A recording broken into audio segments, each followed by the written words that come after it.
the greatest day of my wife's life was the worst day of mine. It was the day she got to see Jesus face to face. You know what we're about to do? We're about to get real. And I got to begin life without the girl I'd loved since I was 19.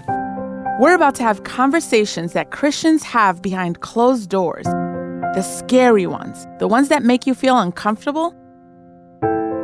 That's where we're going. The one that was the other half of my history. We'd done everything together. No person, literally irreplaceable. No one else on earth could be the one who did my life with me, my whole adult life. Why? Because we're family. Ustedes son mi familia. She was gone in an instant. I was a lost little boy. I'd been Ron and Karen all those years, and then, boom, it was Ron. She was in heaven. I was not. So glad for her. But her kids weren't in heaven, and her grandkids weren't, and we all suddenly had to do life without this force of love named Karen.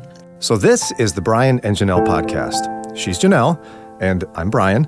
If you don't want to miss anything, all you have to do is hit the subscribe button to get a notification whenever we drop a new episode.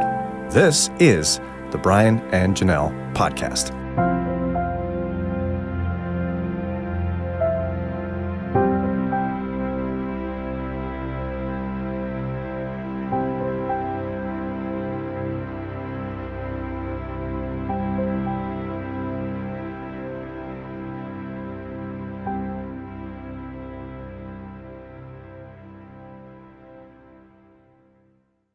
Joining us live for a little visit here is our good friend Ron Hutchcraft. He's a veteran ministry leader, speaker, evangelist. You've probably heard him on Moody Radio many, many times. We love him. Ron Hutchcraft, welcome back to the show, brother. Hello, Brian, and you got that lady there, Janelle? That's right, the lady, Janelle. The lady. You guys are the Sunrise kids there, so you've seen many of those, haven't you? Oh, yeah, well, she has. I've only seen a few. Yes, right. That's right, your chauffeur drives you to work while you sleep. I forgot. That's right, that's exactly man. right. So, there's kind of a lie out there about Christianity, I think, that gets told a lot. And it's people kind of view our faith as the fairy tale thing, like come to Jesus and all your dreams will come true and life will be great. Is that what you think people experience?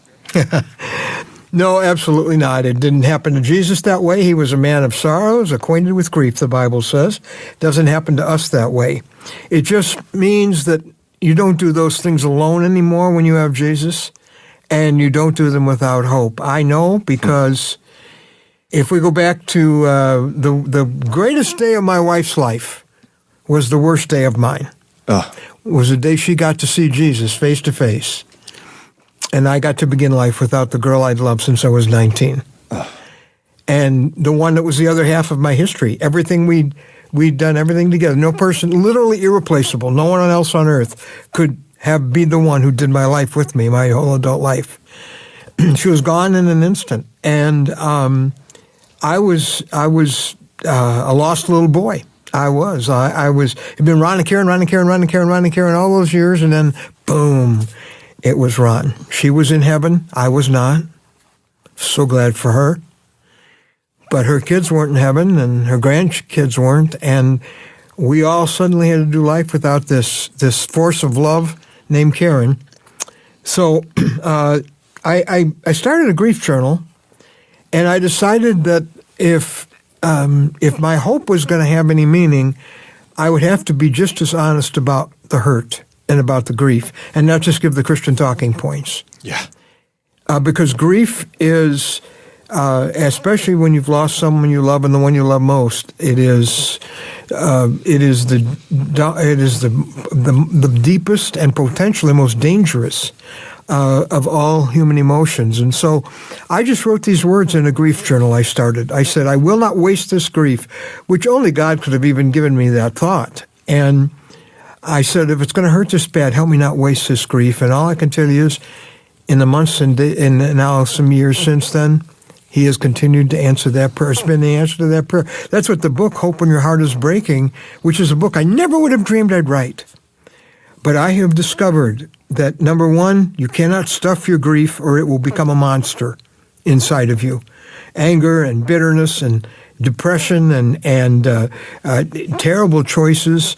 It's not ultimately the loss that we experience that does us in. It is the choices we make after the loss. Because you've got one road that leads to hope and healing, and you've got one road that leads to more hurt for the rest of your life and no healing. And I discovered how very real Jesus can be. Because you know what? And many people are experiencing loss. I mean, this year, who could have ever dreamed when we were saying Happy New Year? Whatever happened to that in January? What jobs lost, health lost, loved ones lost, certainty lost, all kinds of things, education, all kinds of losses. There's a lot of grieving going on.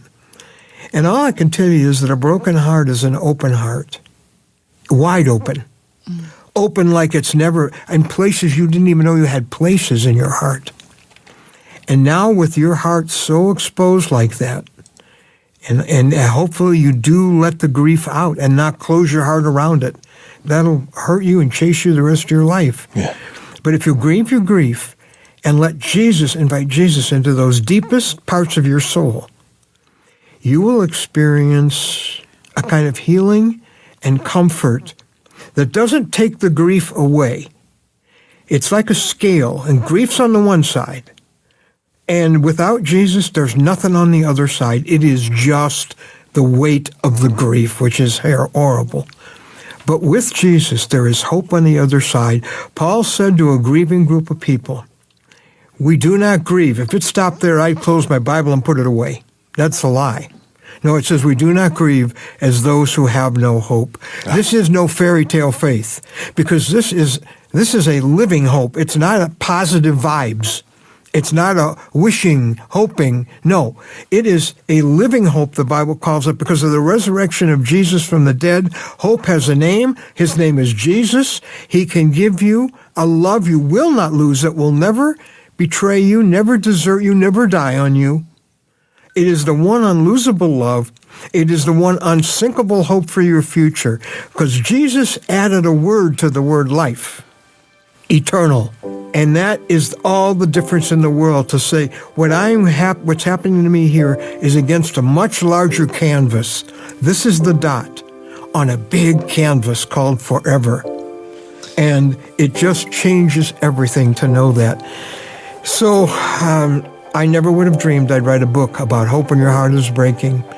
But by the way, people want it. There's a little video at our website, hopewhenyourheartisbreaking.com. A little video that I did and a sample chapter and that kind of thing you can pre-order. But that's great. Hopewhenyourheartisbreaking.com. There's so much more, because I want to pass on to people the comfort and the hope and the healing that God is giving to me in a way that is real and honest, so the stars show up against the dark sky. Powerful words of hope today from our good friend Ron Hutchcraft. I know you got to run, but I'd encourage folks to go to hopewhenyourheartisbreaking.com to learn more about this upcoming book Ron has and see that video and get that sample chapter. There is hope for those breaking hearts. God bless you, Ron Hutchcraft. Thanks so much. Hey, listen, I love being with you guys. And I love Northeast Ohio. I really do. I know you do. We've seen you, Great my friend. Folks. All right, brother. Thank you.